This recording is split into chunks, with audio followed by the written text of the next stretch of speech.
Hello and welcome back to Much Ado About Rugby, where we chat about everything rugby. Today we are joined by a special guest. His name is Jean. He's from Pretoria in South Africa. Jean, why don't you have a quick introduction for yourself? Hi guys, I'm just a huge rugby fan. I've been getting into it the last couple of years more and more. Played some school rugby way back when, watching a lot of Super Rugby, starting to pay attention more to the European leagues. And yeah, it's fun being on a podcast discussing with the Northern Hemisphere types, rugby strategy, players, things like that. So yeah, it's just fun being here. And how much better we are than you guys. Um, so yeah, obviously, Jean, you're from South Africa. Um, so this is going to be hopefully part of a new little series that we're trying to start, Rugby Around the World, if you see what I mean. So talking to lots Yeah. of different people from lots of different places, big rugby nations, small rugby nations. Hopefully we get everyone on. But yeah, if you could just tell us a bit more about maybe what level you've kind of played to before and how high you've got to in your own rugby experiences, that'd be great.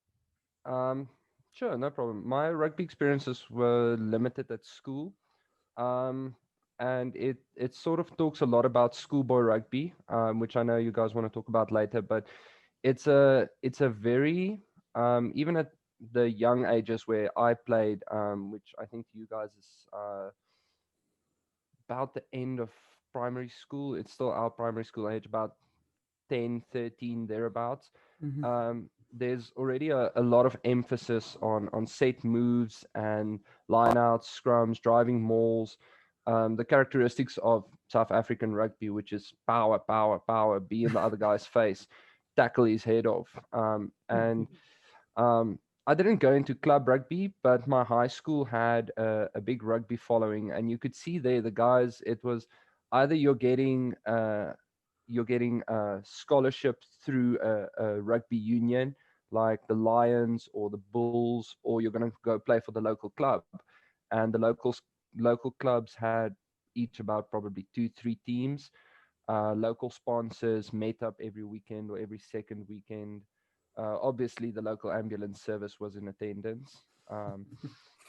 So yeah, it was quite interesting to see a couple of the matches. It can go from fun to violent very, very quickly. Um, And what and position were yeah, you? uh, last time I played, I for some reason I was the shortest guy on the team, and they made me hooker. That So tends to be the essentially, way that works. Maxim's a hooker as well, so not the uh, tallest. imagine me hanging on to two guys and not touching the ground until we bind to go down. So I'm just floating there like baby Yoda, like woohoo! And then as soon as they go forward, I'm like, oh wait, there's gravity. I can touch the ground. But it was a bit of an advantage because having not to rely too much on my own body weight to keep myself up, you do get to push your feet a lot further forward, so you get to hook the ball quicker. Of course, number 9 was shit as always. Um, so sorry to the number 9s, but you're always looking for a fight. You're never really paying attention to what you're doing. Yeah, that's So true. So, what age do South African schools start like full contact? Is it always full contact rugby? Because in the UK, we only Always. really start full contact at the age of 8, and then like there's no line outs till we're 14 or 15. no, I think for us, we go full contact when I was at school. It's changed now. When I was at school, we started full contact from grade 1, meaning age of 7. Um, Jeez. So that's so where you get your like physicality from as an Asian, I yeah, guess. either you make it or you get broken. So Mm. make it or break it has a different meaning here. Um, it how it works now is we have what we call rip rugby. So guys, essentially normal rugby pants, but they've got little rip squares on the side. Hmm. So to promote a bit of safety, we had a couple of um, primary school players get severely injured, like neck injuries and shoulder dislocations and things, and it made headline news, and all the mums shat in their pants. So they installed the Ripper Rugby in most big primary schools, where you're sort of playing a version of touch, but it's not touch. You have to actually rip the thing I off. think we call it tag rugby here in the UK. Like they have the little like strands coming off the side of their Yeah, belts, and you yeah, just tag it, and then you have to pass the ball once you've been tagged. yeah, similar to that. But we started with we started with scrums at the age of 8, lineouts at the age of 9, and yeah, driving mauls was always just a thing. It's always like, if you get the ball and there's 4 guys, form up and push it towards the line. Like they can't tackle 4 of you. So yeah, it's contact is a big thing. Yeah. Mm. Yeah, and obviously, we see it. We see the differences, like as you move from primary school into the like senior school, I guess, or high school. You see the differences in how much like a nation like South Africa cares in comparison to England about their rugby, and you can see why they'd want to like input that from such an early age. Because in England, just tell you like a typical first 15 match for like, well, it's only really the private schools around here that play rugby. But a typical first 15 match will probably only have about 1,000 people watching it tops. Whereas in South Africa, I was reading up on it this morning. Sometimes they can be up to 20,000 people watching. Would you say this is a key factor when it comes to thinking about like how good South African rugby is at the moment? Yeah, I mean, I was doing my practicals this year at a pretty big school in Pretoria, and they are, I think they we've got bands, um, so they're a band school, and rugby was huge. Like with them not playing this year, they had a virtual rugby tournament based on votes, and it's a huge thing. I know a couple of years back there was an incident where um, the school's rugby union came out and said, "Listen, parents need to chill.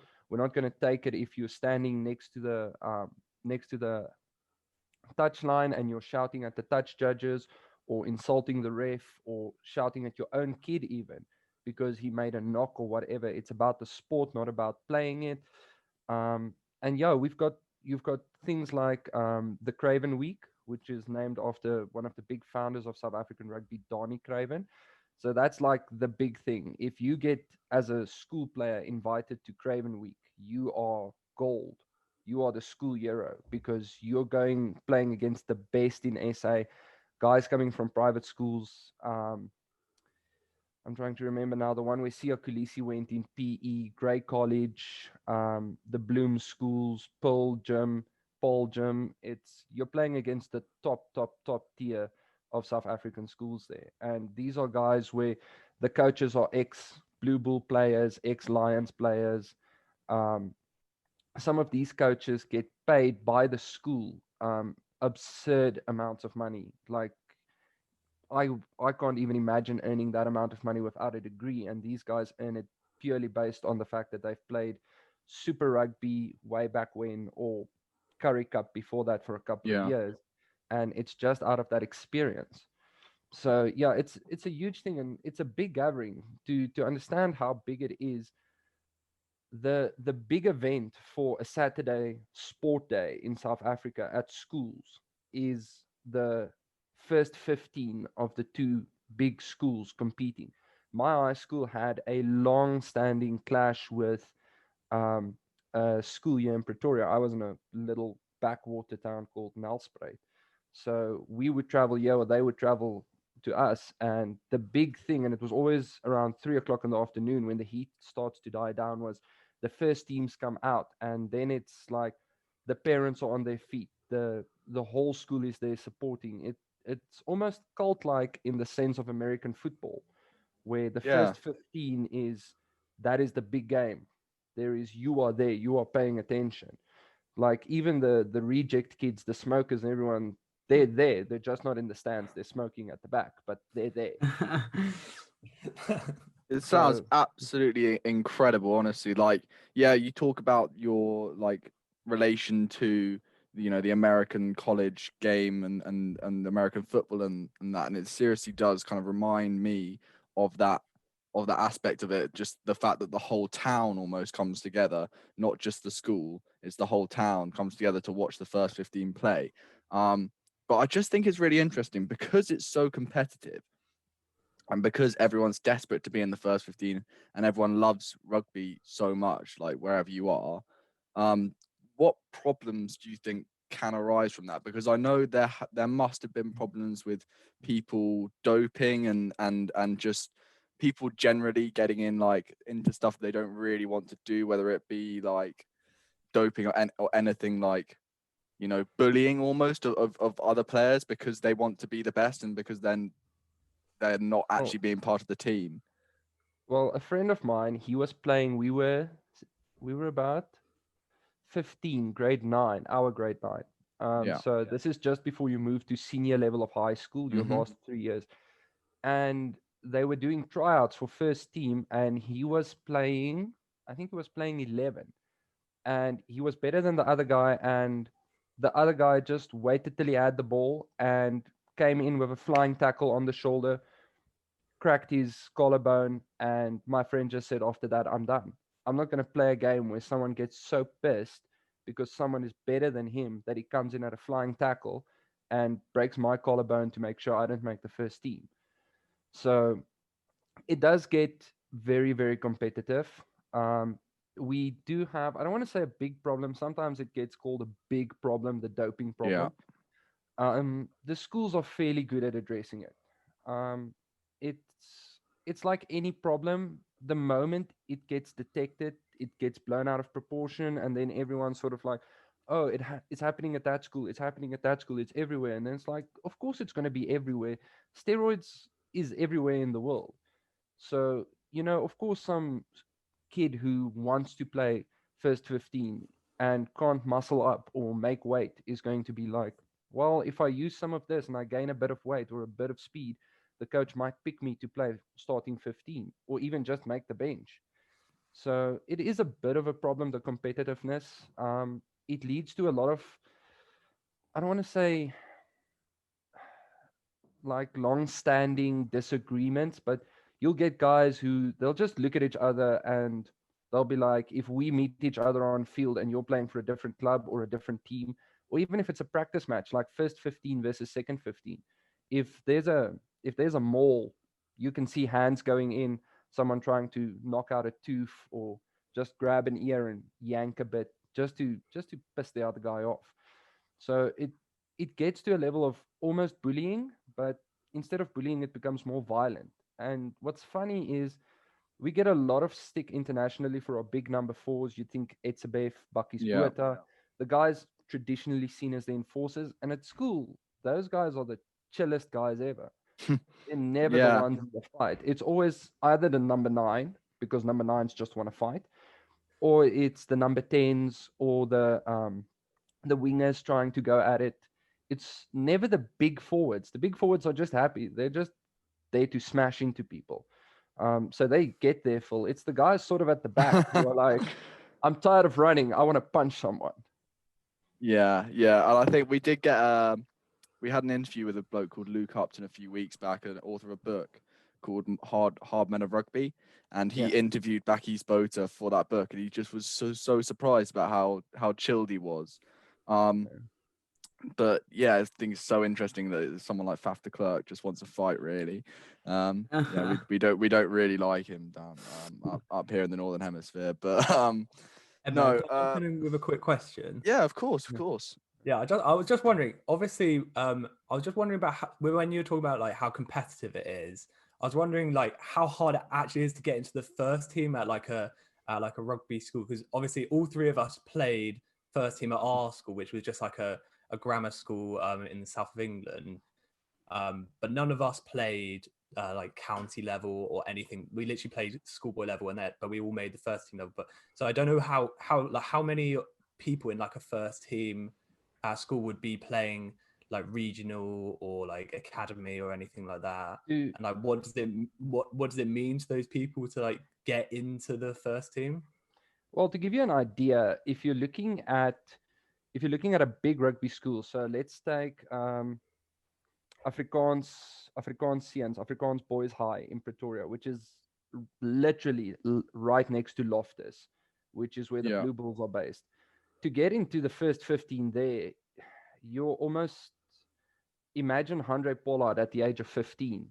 You've got to have that natural ability, the warrior mentality. You've got to have something special. If you're in a school like that, which is, a lot of parents send their kids there because they know their kid has a talent, and that school will develop the talent. So their kid is going to go places at that school. He can get to the Blue Bulls or the Lions or the Sharks. Some of those schools go a lot further. They will come to small schools. We had a guy bought out of our school, given full scholarship, hostel, pocket money, everything. It's about 400 k's difference between or drive between Nelspruit and Pretoria. He got full scholarship to come to a big school here to play rugby for them. So, and he ended up taking it, but he never went to a professional union such as the Blue Bulls or one of those places. I think what, in terms of people who make it to professional level, lots of guys join clubs. I'm in Centurion, which is just a district of Tshwane. We've got our own club. Pretoria Central has got their own clubs. Pretoria East has got its own club. So at club level, it's pretty easy to get in. Making first 15 is a bit harder. At school level, going to first 15 at a big rugby school, you have to be magical. At a normal high school, you don't have to be that magical. You just have to be either the fittest, the strongest, or the biggest. So yeah, it's like where Sia Kulisi went, which is Grey College. Mm-hmm. There, it's a rugby school. The boys are there for one reason, and that's to play rugby. So for him to have been in that team means, he grafted hard to get to that level. It's not something where you just show up and it's given to you. It gets quite competitive. Yeah, no, Yeah. that's really, really interesting. Sounds a lot more competitive than it is over here. To be Yeah, 100%. Like, it's kind of almost chance if you get picked for an academy, you just get kind of scouted from the, and I'm sure it does happen in that way in South Africa, but people kind of play for their first 15 and it doesn't mean as much, I guess. But Ed, if you compare it to, like, I don't know, I guess it's like comparing Grey College to like Harrow or Wellington or like big schools like that, where I think it is as difficult. Or it's obviously ridiculously hard to get in. it's because hard like to get half the in first to team the are on first team. scholarships. It's hard to get into the first team because, like, Sia Khaleesi got given a scholarship. We do that as well. We give people scholarships. But the thing is, they're not, like, people don't necessarily go to the school just for the rugby. Like somewhere like Grey College, it will be like 90% of the pupils there will go for education and education alone, and the rugby will just become part of it. And if you're particularly good, you make the first 15, but the education's the key factor, and the fact that it's a prestigious English boarding school. Yeah. But then again, like, I think some people went there just for rugby. Yeah, Like some people will. 100%. Yeah.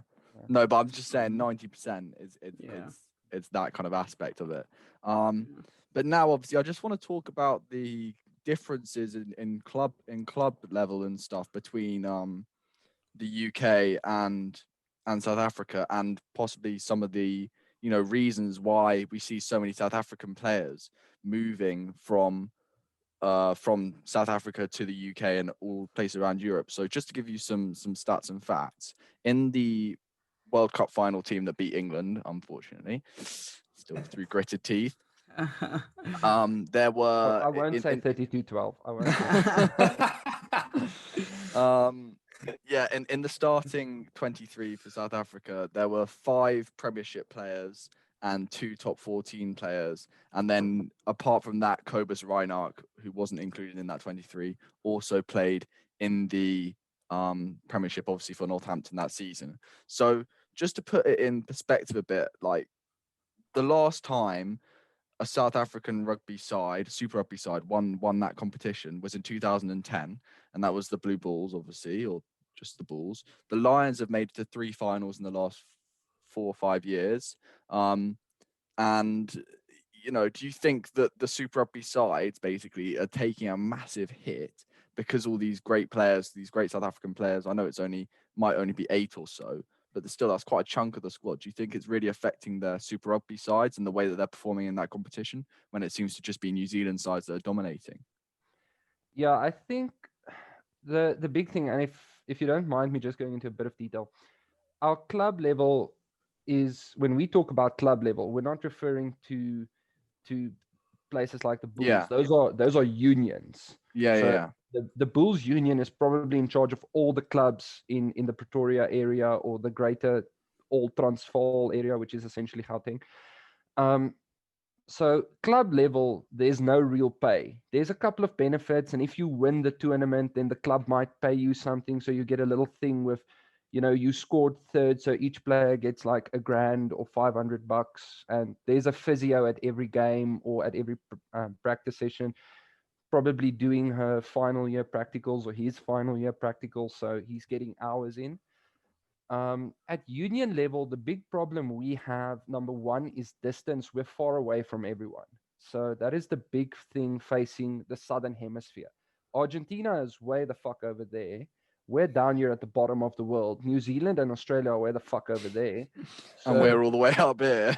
and you guys are way the fuck up there. So we're sort of just away from everyone, which is why we often, if you look at the Springboks, they go and tour.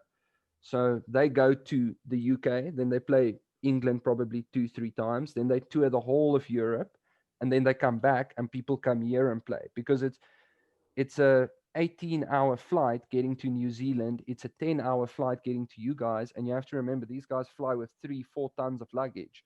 So it's a big logistical thing to get everyone and everything there.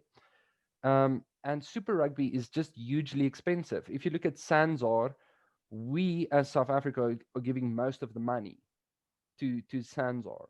From what I understand from news locally, we are, and SuperSport has got most of the broadcasting rights and the camera rights. So, but that doesn't translate directly into funds into the unions.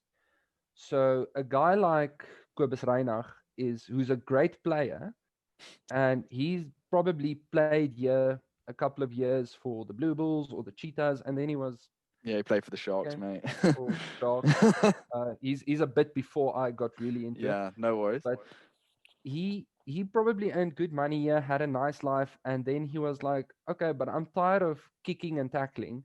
I want to see some strategy. I want to see some actual thinking rugby. I want to say not just crash rugby.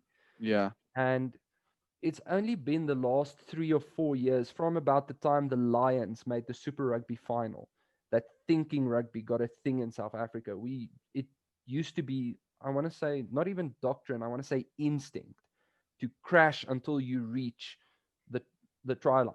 That's it. You crash ball, either until you crack the defense or you reach the try line. And those guys, I think they get, one, tired of it, and two, the money in Europe is insane because they all converted back to rands, and then they purchase like half the country back here. I'm pretty sure all the guys playing in Europe, they sort their parents out for life in like 2 paychecks, and then they purchase houses and cars, and they've got massive estates here. They give money to wildlife conservation and all sorts of things. So for them, it's pretty easy. They go over there. Bucky's Bertha did it. He went over there for 5-6 years, earned a shit ton of money, and then came back. And now he's got charities and he's got his own business, and he retired comfortably. So I think it's partially financial and partially just getting out of the stigma of South African rugby, which sort of it stopped developing for a while there. Like post 2007, because we saw that we could overpower the world, the 2017 were just brutal to everyone. They just wanted to murder people. They could have literally just been a kill squad. And I think we sort of stopped there, like willpower over everyone. And then when the rest of the world upped their strategy, it took us a while to get there. We didn't decline overnight, but slowly we sort of stopped developing, and we got caught into what a local guy would call global rugby, which is just run into the other guy, run into him again, run into him again, until either you break or he breaks. No, 100%. I think it's interesting as well, looking at just like, a couple of years before this World Cup, or even closer, it was that the loss to New Zealand. That was a massive point in South African rugby's whole history, getting nilled by 50 points to the All Blacks, like one of the fiercest competitions or one of the fiercest rivalries in world rugby. And I just think to bounce back from that, it just shows that maybe, these players that are going abroad and they're learning something more about the game in the same way that they can already play the game in the way that South African rugby's traditionally been played. So I do think it's interesting. Another thing that I think we probably should touch on when talking about unions in South Africa is the Cheetahs and the Kings, because obviously they are part of a European league in the Pro 14. So well, Mal, if I come to you first, because I feel like, John, you've done a lot of speaking and stuff, so no worries. But Mal, like, obviously we've seen the Chiefs and the Kings come up here, but what's the point really? Because they can't perform because obviously all the travel, I guess that's a big factor. But what do you think it's working for a start? Well, I don't know. I don't know what's happening. I haven't really been following the domestic South African league at the moment, but I think the Cheetahs are back playing in the South African league. Curry Cup. I don't know. Yeah.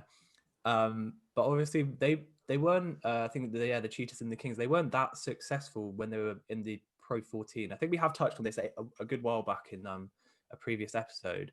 But I think obviously they were getting dominated in the Super Rugby. Like, they weren't, like, obviously you have the other teams who were like the Lions who were competing, but then the two teams were just like weren't doing much. So I think it probably did them some good playing some teams in the in the Pro 14 who obviously there are some not so great teams in Pro 14. So probably good to get them some games where they can actually get more of a chance of winning. But I think it also links back to what John was saying about a different play style. It might help introduce a new play style. I don't know if that was something that the South Africa rugby would be considering at all. But yeah, I think obviously, I don't know how well the Cheetahs are doing, and I don't know if the Kings are still around, but I don't know how well they're doing in the what's called the South African League now. But I don't know, John, who is actually winning the South African League at the moment? The Super Rugby Unlocked, which is what it's called here, versus that unpronounceable Kiwi word, and SEA, which is Super Rugby Australia. The Blue Bulls won it mostly because Jake White spent all of their budget. So there's a cap on how much money you can spend buying players, and he was like, "Well, let's see how close I can get to that cap without actually reaching it." But the thing is, the Blue Bulls were in they sort of went through the same type of dip as the Springboks went, where they were losing constantly. It's not a surprise that Handré Pollard left to go to Montpellier. I could have predicted that even if I watched one game of Super Rugby last year. They've won it this year primarily because they've got a coach who isn't stuck in his ways, who's been paying attention. He's had some exposure overseas. I'm not going to go on about him having won the World Cup because he seems to have changed the way he's doing things way back when. But the Cheetahs, they did good. I was actually talking to a guy last night about a game the Cheetahs played. Yeah, and you could see their number 9 had incredible control of how fast or how slow the phases were going. So at one stage they were playing against the Stormers, and he was just rocketing out the balls, and the phases were coming one after the other, and then the next moment it's like, okay, they're starting to see our plan, so we'll just slow this whole train the fuck down, and I'll take my time. And the ref is like, use it, and then he like flicks it out, and the whole team is just sort of like strolling. And I think that's the thing, is they've learned and sort of adapted to the European style of play, where you can spend 25 phases just going from side to side, not really going anywhere, kicking and then waiting for that 1% chance to make a break.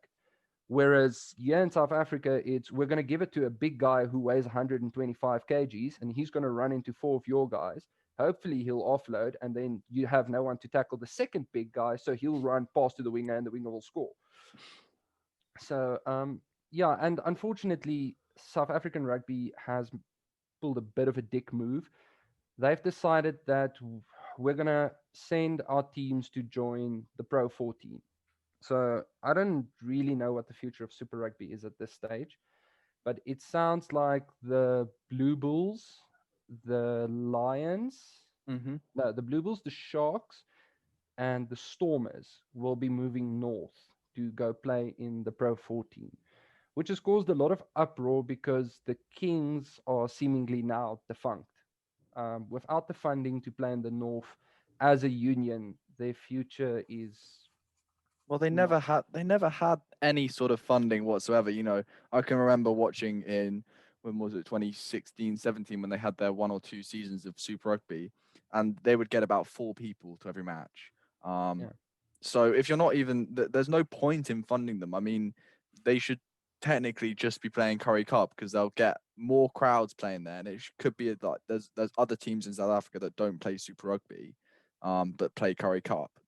I don't know why they're so desperate to keep it going when clearly they can't perform at the same level as everyone else and they're not getting the crowds or the funding. So for me, it doesn't really make a lot of sense. But a team like the Stormers would definitely get, you know, some interest flowing because they.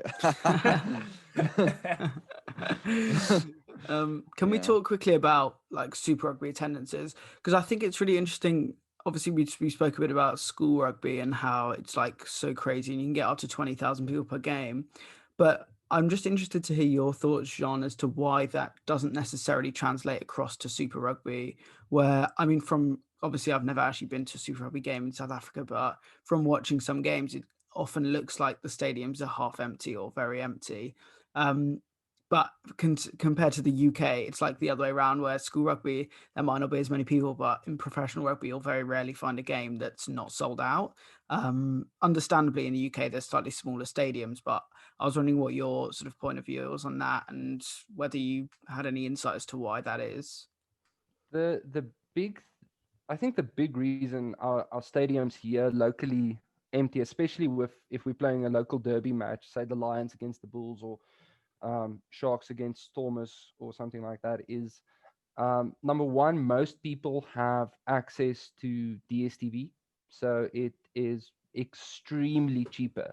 You're paying 1,000 rand a month, which is, I think it equates to say 80 quid for you guys. And you can watch it 500 times over. You can pause the game when you want to. Like if I have to go get a beer, I can pause the game and go get a beer. And, you know, everyone is 2 minutes ahead, but the game didn't progress for me.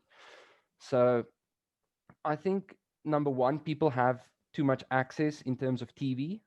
Super Sport sort of overdeveloped that, where everyone can see the game on TV. So most people either stream it through DSTV. We usually stream it through my mother-in-law's account, or I'm not paying £1,000 a month. I don't have that money. Or, you know, it's just they don't want to go because, and this is the sad part about South Africa, is it is dangerous. It is dangerous sometimes to take your car and park it near a stadium. If you can park in the grounds, great. There's security. If the grounds are full, and our grounds unfortunately don't have the parking areas that you'd wish they have. I think with Uber and Bolt and other e-hailing services arriving, and if the stadiums start thinking outside the box, it might be better. But if you take at Loftus, for example, they don't sell any hard liquor because the guys just used to get shit-faced and punch the fuck out of each other before the game had even started. So it wasn't even there was no use keeping the away fans away from the home fans because they would just meet each other at the bar and fuck up the whole bar, and then everyone's pissed, so everyone's punching each other. Do you think it's more so a like logistical issue rather than there being a lack of interest? There's a lot of interest. I mean, there's a lot of Facebook groups and WhatsApp groups and discussions.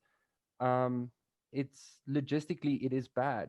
You can't take public transport to go there. I mean, our buses don't run on weekends.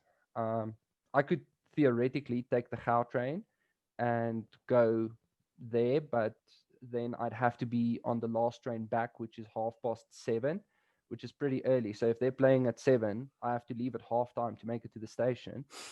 And then hopefully I get, then I have to get another taxi to get me to my house, or I have to convince one of my friends who hopefully isn't drunk to come and fetch me. And that's the other thing I wanted to touch on is there's a close relationship in South Africa, and I'm sure it's the same there. If you're watching rugby, you're drinking. And the problem is there has been a witch hunt of drunk driving in South Africa, especially in the large metropolitan areas. Unfortunately, that's where our big franchises are based. So a guy just feels like, I'd rather stay at home, get drunk at home, not be pulled over, not have to fork out $2,500 to bribe the cop to let me go home. So I'm going to stay at home and just get drunk there. Then the only person pissed at me is my wife. Yeah. In the UK, like all the stadiums are more like situated in cities where with a lot of good transport links. But in rugby, you're allowed to obviously have beers. They got bars and stuff. You're allowed to bring them to your seats, which is quite different to football or soccer in the UK, where you're not allowed to bring your drinks to the seats. And I think that because I don't know if that's to do with the hooligans. But in rugby, it's a lot more like you even get fans of opposite teams sitting like next to each other sometimes. Yeah. Like just because of the way that seating works, like, and that's not really much of a problem. But yeah, I think a lot of people just like it's in like where Maxon is in Bath, like it takes him like 20-30 minutes to walk from his house to the rec, the stadium there. And so if when we've gone to a game, we've literally just gone there and then we can just walk back to his afterwards. I'm interested to how much actually is it, do you know, to like go and see a Super Rugby game in it's not that expensive. It's about, I think you're looking at the ticket price per person of for a local match, anywhere between 200 and 400 rand. So divide that by about 16 to get your probably like 20 quid. let's call it 10 quid. Okay. Oh, that's so cheap. I didn't even do the math. That's for a local match. If it's, let's say it's the Bulls versus Crusaders, the big one that everyone wants to see, because we're hoping against all sanity and knowledge that the Bulls will beat the Crusaders, which is essentially the All Blacks in different jerseys. Then you're looking at a bit more expensive, between 400 and 700 rand. So maybe take it up to about 30-40 pounds. That's per person. We are allowed to, in all stadiums, be it soccer, cricket, whatever, you're allowed to take beer to your seat. It's just, I was making an example of Loftus, specifically where there's no hard liquor allowed in the seats, just because Blue Bulls fans are completely ridiculous. Yeah, no, that's probably a good idea not to have that then, if they are looking to get in a fight essentially. But who's to stop them from drinking 10 beers and doing the same?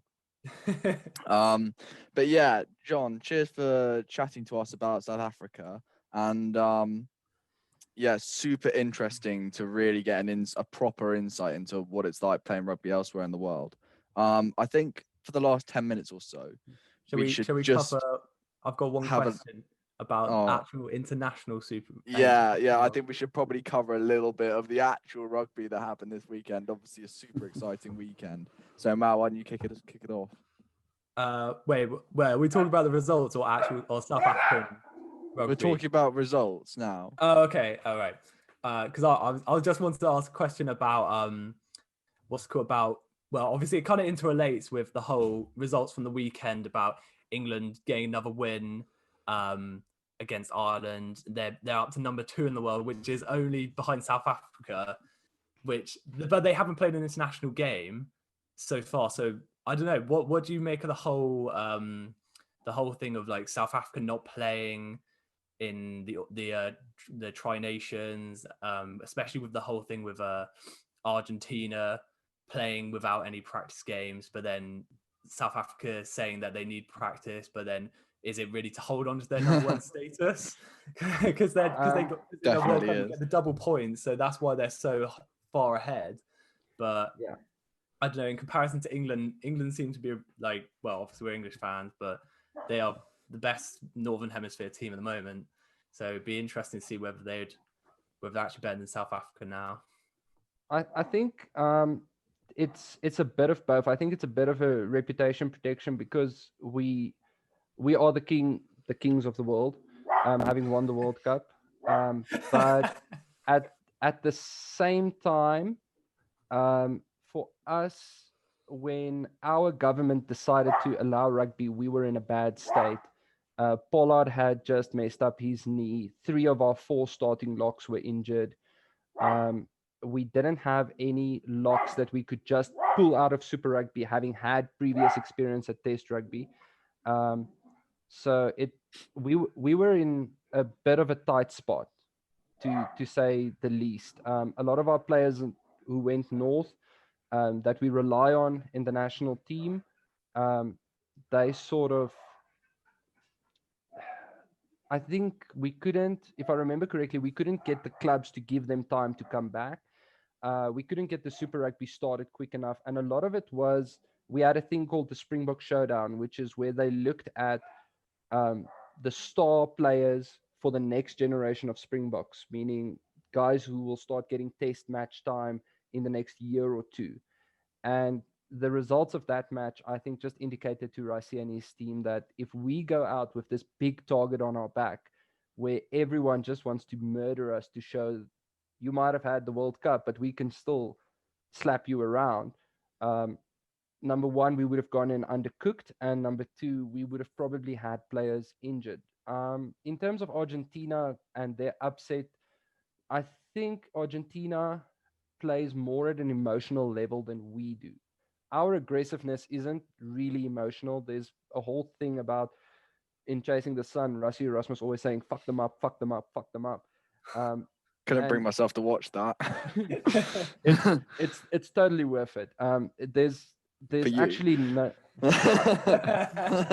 there's not a lot of opponent bashing. It just gives you insight into the state SA Rugby was in under Alistair Coetzee and what happened when Rassie came in, and the difficult issues that he, instead of hiding them back there in the closet or under the rug, addressing things in secret, he just said, well, we're a fucking team, so we're going to talk about this, and if you're uncomfortable, then fuck off. So yeah, the fuck seems to be his favorite word. So yeah, I think it's a bit of a reputation thing that the Springboks just said, we'll give it a pass this year. But also, I think realistically, it wouldn't have been good for us. The net gain wouldn't have been there. I'm very amped at what's going on in Argentina with the Los Pumas doing what they're doing. I watched the game yesterday, and Australia seemed to click that if you antagonize them enough, they do stupid things in front of the ref. So, which just made me pissed at Australia. But yeah, I think that in the long run, the Springboks are focusing on the British and Irish Lions. We've got the championship every year. And next year is the British and Irish Lions. You guys are all wanting revenge. I can see you sitting there plotting it. Wearing his Lions jersey.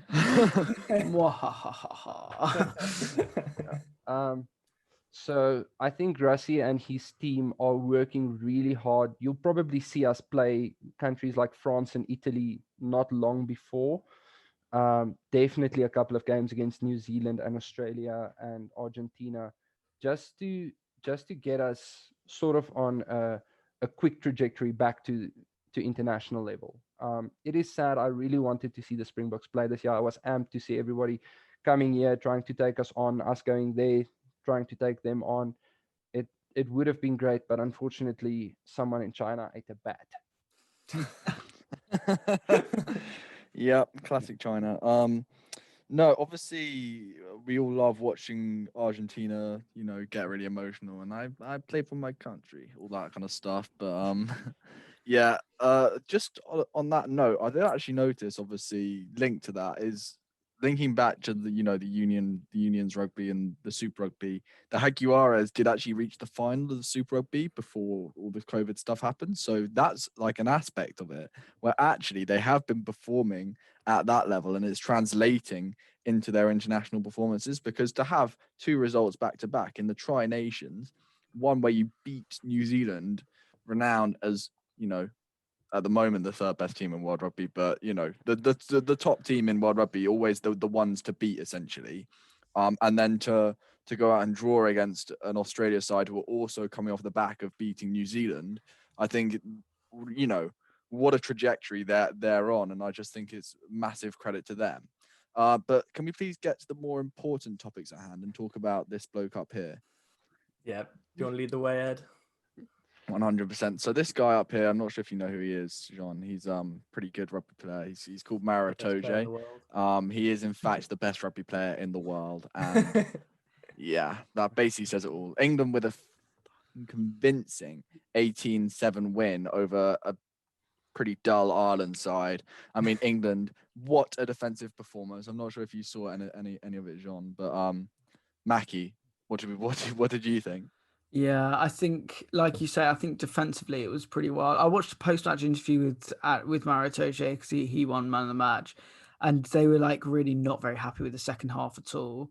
I think in the first half, England were like outrageous, like complete domination. I think it was 12-0 at halftime, which definitely like flattered Ireland. I think England could have scored more. Johnny May's second try was one of the best tries we've ever seen. Ridiculous. Actually incredible try. But then the second half, I think like Ireland absolutely dominated possession wise, but England's defense was just way too good, led by that man Itoje, Sam Underhill, and Tom Curry. I think mainly, just absolutely outrageous. England's line speed was just so good. Yeah. I think that's what I was saying. In the first, we were all talking in the group chat during the game, and I was saying how Ireland haven't been awful. I'm half Irish, as bear in mind, so I offer a bit more of a balanced view. Balance. Well, I support England, but I'm half Irish. As he sits in the Aviva Stadium.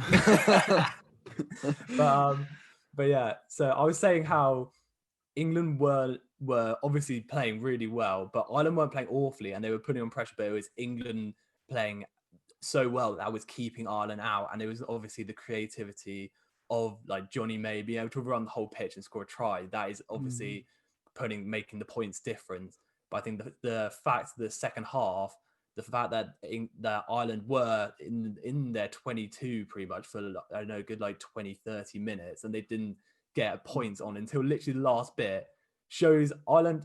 I think Ireland, obviously they didn't get the win, but they are on the up. They're definitely, I think they played better than they did in the last game against Wales. Yeah. But 100%. obviously that also showed how ridiculously good England are. Like the fact that if that had been like any normal defense, I'm sure Ireland would have got a good few points in them. Like the amount of time that they're in their 22, like it's just obvious that.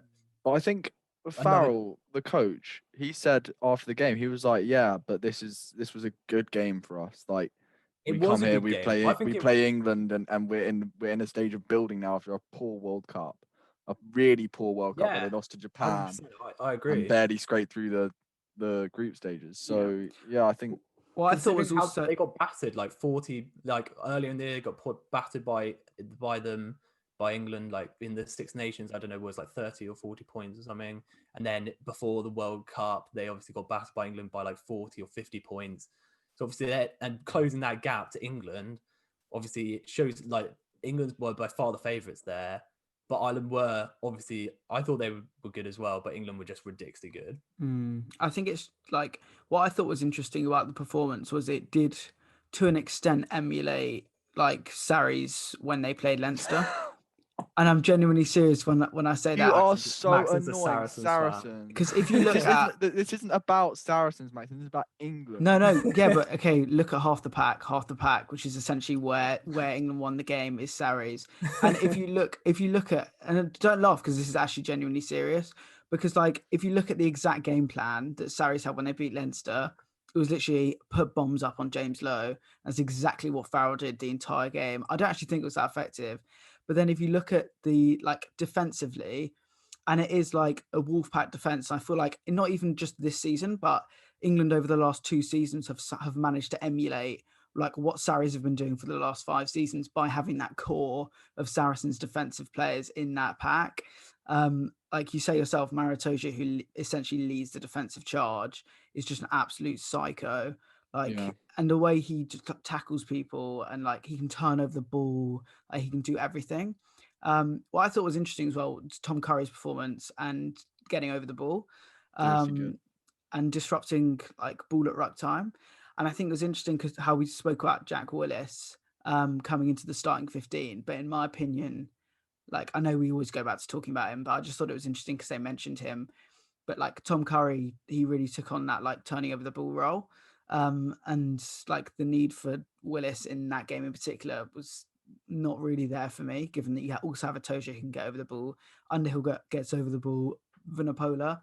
I think that's Eddie was saying they wanted more of a physical side, which I think Curry is definitely a bigger, pretty much a bigger, better form of, and then Underhill's just an absolute monster. I think Jean, right decision. John, what do you make about England at the moment, and especially their performance yesterday? I'm not sure if you caught any highlights or anything, but I caught some glimpses this morning. I will say this: England, in my opinion, besides the All Blacks, going into last year's World Cup, I sort of had a premonition about England, and I was thinking to myself, this is a team that's, everyone was talking about Ireland, and Schmidt, having created Ireland, and Ireland knocked the All Blacks how many times? And I was thinking, yeah, but Ireland has sort of been constant, and you don't win a World Cup being constant. You get constant brings you to the World Cup. To win it, you need to have something ready to play that's different.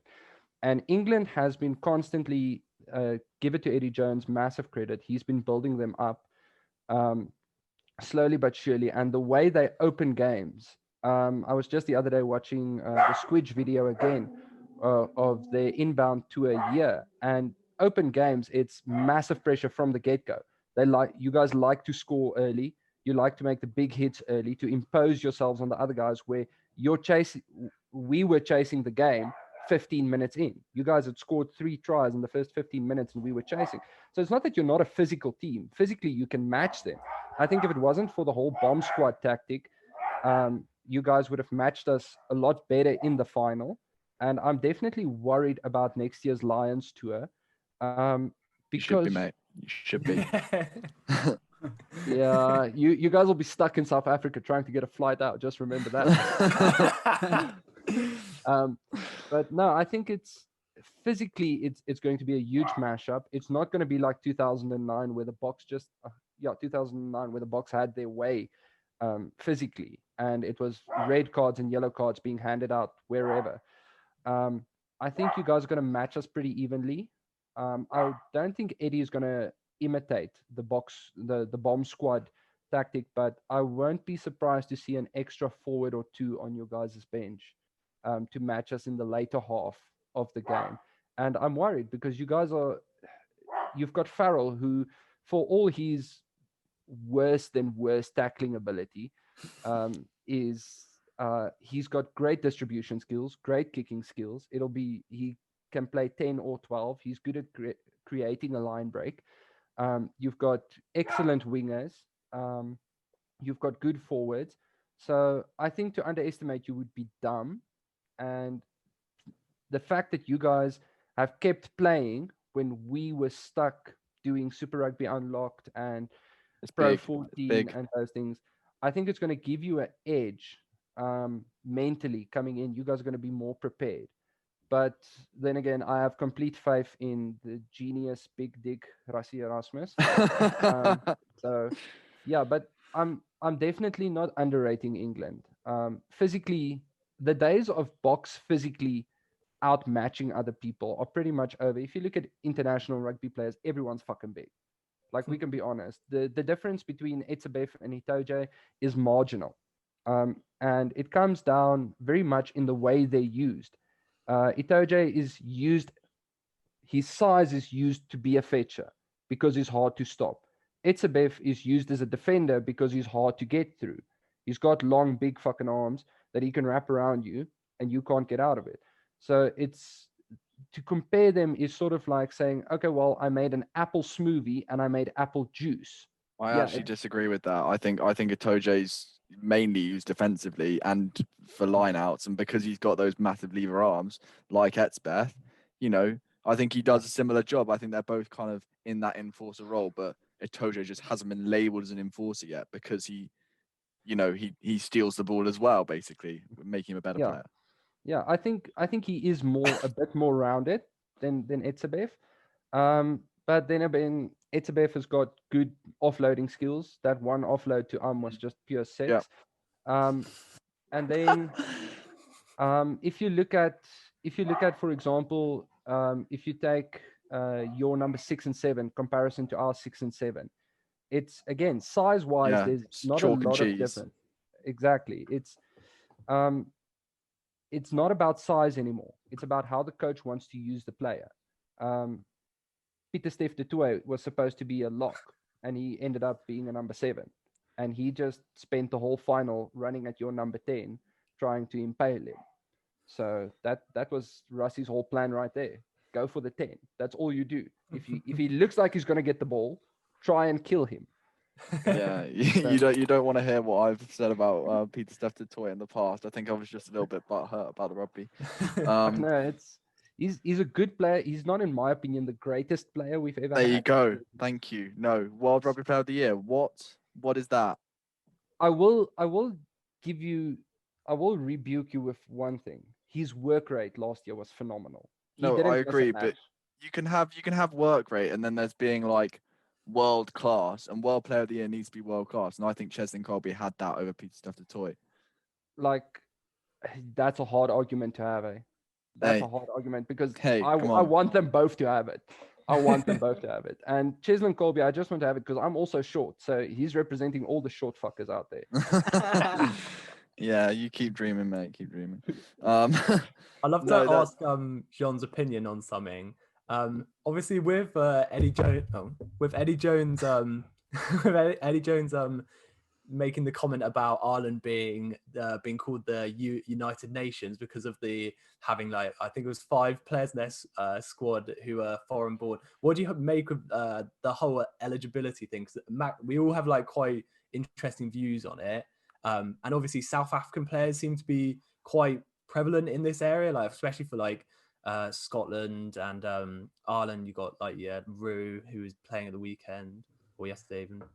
I think there's a lot of ancestry there, so a lot of them might be going back to, like, I'm talking about 200 years ancestry. There's no common ancestry like grandmas from Ireland. This is about like 200 years back, so they feel some sort of connection to Ireland. And I don't know, it's something about Afrikaans guys and Ireland. I think it's Conor McGregor. I blame it on him because he's got a similar attitude to a lot of Afrikaans blokes. He's just like, come, do you want to fight, huh? Do you want to fight? So no, I think the eligibility thing, it's a huge issue because there's this stigma in SA about, if you're young and talented, get out of the country.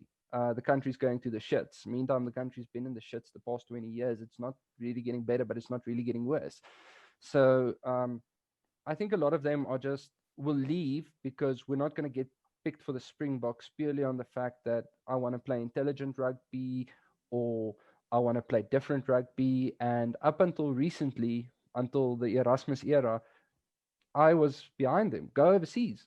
By all means, go. And if you get eligibility and you can play for Ireland or you can play for Australia, there's some guys who's getting picked for Australia who is South African born. But you have to understand that for you guys, it's different. They're leaving us behind. You guys are getting our guys. They're coming there and possibly taking the place of one of your people. So I think for me to have an opinion on it would be unfair because we're saying go and you guys are saying, well, no. Why the fuck are you coming taking my guy's place? Like, yeah, I think it's kind of weird because some people think it's absolutely fine, and we've had this 3-year eligibility rule which has been changed to 5 years now. But it was actually going to be my rugby thought of the day, just to wrap up the episode, so I might as well do it now. So 1/3 of the Irish starting lineup has no ties to Ireland except the 3-year residency rule. And I just think like that could be 5, Irish people who've lived in Ireland all their lives, and I just think it's different, But then again, I have said in the past, if you go out there and you sing the national anthem and you're proud to play for Ireland, then there's no reason why you can't adopt it. So I think it's more of a personal thing, and some people like it, some people don't. But I think we've spoken for quite a long time now, so we should probably think about wrapping up. There is one thing that I wanted to mention, because I am getting more and more into it nowadays. Before we do wrap up, was the women's rugby. So we had England versus France in an incredibly exciting game at Twickenham before the England-Ireland match in the men's rugby yesterday. And Emily Scarrett with a last gasp 25-23 win. She kicked the goal at the end, and it was just an incredibly exciting game with the last 10 minutes to go. 13 points down England were. So, to see 2 of the top teams in women's rugby fight it out at Twickenham, that you can't really ask for much more. I mean, the standard is different, obviously, but still some absolutely insane running rugby. I mean, some of the French tries were incredible, and I would just recommend to anyone out there who's maybe bored on a Saturday afternoon, if there's women's rugby on, don't be afraid to turn it on. They need all the support they can get at the moment. Obviously, with difficult times for everyone, the men's rugby's taking a lot of the limelight at the moment. I think women's rugby needs to come into the picture a little bit more, because it is exciting, and it is. I will deny this the world over, but I expect the Roses, the English Red Roses, women's yeah. rugby team, the Red Roses, I expect them to win the World Cup next year completely. 100%. I think They've that been drawn with gonna France in their dominate it. group. They've been drawn with France in their group, actually. So that'll be I think they really were interesting unbeaten this year as well, weren't they? Yeah, to see how this result from yesterday affects the World Cup, because France could come out with an absolute vengeance, and Which France will show up? That's always the question. But yeah, I expect England to just dominate next year's World Cup. Your women's Hopefully. rugby is just leagues ahead. Hopefully, Emily Scarrett is absolutely incredible. World Women's Player of the Year. And also the ref was really good as well. Rate her. So yeah, that about wraps it up. Obviously, rugby thought of the day I've already said, so we can't do that right at the end. But John, thank you so much for coming on, mate. You've been an absolute pleasure, very chatty, and some really, really interesting insight into the rugby in South Africa and what really goes on over there. So thank you so much for coming on. Malachy, any final thoughts before we leave? No, just rest in peace, Wales. I thought they were a bit average yesterday. So yeah, no, of course, Wales are rubbish at the moment. But yeah, you can find us obviously on Apple Podcasts, Spotify, and YouTube. Also, we are obviously on Instagram and Facebook, so go check out our social media pages. Yeah, we've got some good episodes in the lineup for you, so stay tuned to them, and we'll see you all in the next episode. Thank you again, Jean. Bye, everyone. Bye.